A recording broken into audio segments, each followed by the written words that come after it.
Christmas time, and during Christmas time, it smells of cinnamon and rum cake everywhere with nice fruits and dry fruits, everything. So today I thought of making another version of the cinnamon rolls together with some raisins here. So let me just get on to the ingredients straight away. Um, for the cinnamon rolls, I've got a sheet of puff pastry which I have laid out in between the cling film. So at the bottom I have some cling film here. Then I put the rolled out the puff pastry. Then again on top of it I have put the cling film so that it is easy while you roll out. So this is the cinnamon rolls base, and then I have some butter here which I have melted it, and then in this bowl I have brown sugar, and I've added some cinnamon powder which you can get in stores, or you can just grind it and sieve it. So I'm going to spread this out on the puff pastry sheet, and then just as an additional topping I'm going to do it with a little bit of raisins as well. So I haven't soaked or anything. So let's see how the process is going to be carried on. So after rolling out, I have taken the top portion of the cling film here. So now you can see it is just the puff pastry here. Now I'm going to brush this puff pastry with a nice generous amount of butter everywhere, starting from the top to the bottom. The application of this butter helps the sugar to stay in place so that it just doesn't roll out or anything, and you can get an even spread of sugar everywhere throughout this roll.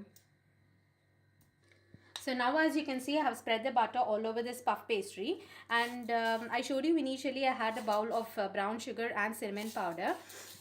I have mixed both of them together well, and now using your fingers you can just start laying down the sugar on this puff pastry. You can lay it down as much as you want.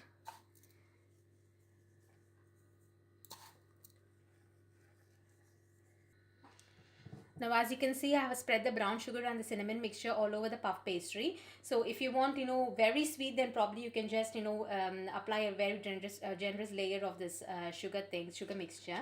Now again I'm going to top it up with few raisins here. This is a mixed one with raisins and blackcurrants and everything. Just take a handful and spread all over. So now we have laid down all the raisins and the mixed raisins thing. Now comes the fun part where you have to roll it in opposite directions. So first I'm going to go from here, make a small roll.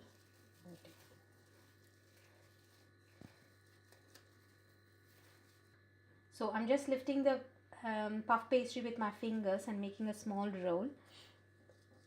So if you use the cling film, it's much more easier to lift this puff pastry. Otherwise it would get sticking to the bottom of, even if you use the parchment paper or flour, it would just get sticking to the bottom and it would make very difficult to roll. So that's my first roll, and then second.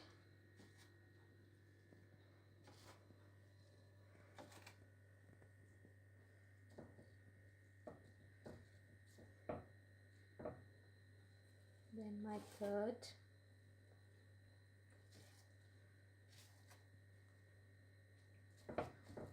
Not bad.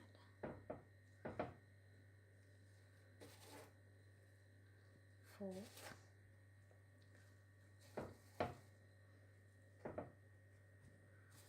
Fifth.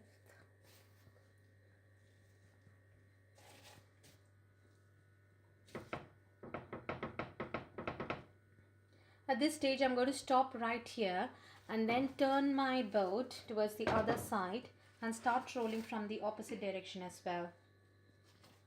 So again, using the same technique, lift it with your fingers and go round.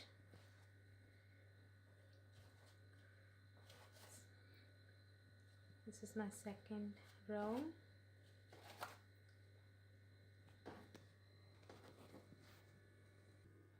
So I've rolled it from both directions, and this is my final thing after rolling it, final shape after rolling it.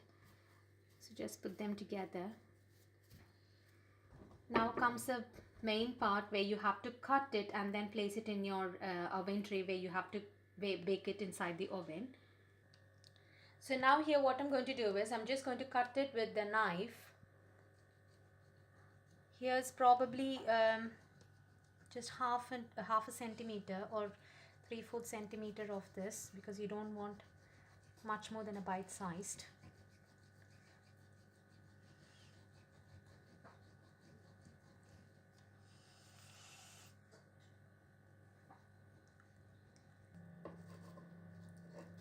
You can see I have made a portion of it, and I'm just gently moving it away from the puff pastry with the knife itself, and then placing it onto the baking tray. That's it. So this is otherwise called as elephant ears, cinnamon rolls as well, or it is technically known as palmiers. This can be served as even as a starter, or tea time snack or anything. So I'm going to go ahead and cut the others as well. So here we go. My palmiers are ready here. What I did was, initially when I cut 3 or 4 pieces, the puff pastry was very soft, so I couldn't get the proper shape. So I put it into the freezer for another 10 to 15 minutes, and after that I took it out and again I sliced it, so it was all right. So when I sliced it, because the puff pastry gets a bit thicker, you can even leave it a bit longer in the freezer also. Anyways, so this is the portions what I have made on the baking tray. It is laid out with the parchment paper. I'm going to put it inside the oven, which I have backed it up at 200 degrees. It will stay in the oven for another 10 to 15 minutes. I'm going to check it in the middle, like how it is. So let's go on. So here we go. This is our final product of this elephant ears biscuits, or the palmiers, which we call it as. So this is a sweet version. I left it in my oven for 20 minutes, because first I left it in the oven for 10 minutes, and again I took it out, and again I gave it a turn. The whole tray, you just turn it towards the other side, so that all the edges are getting browned equally.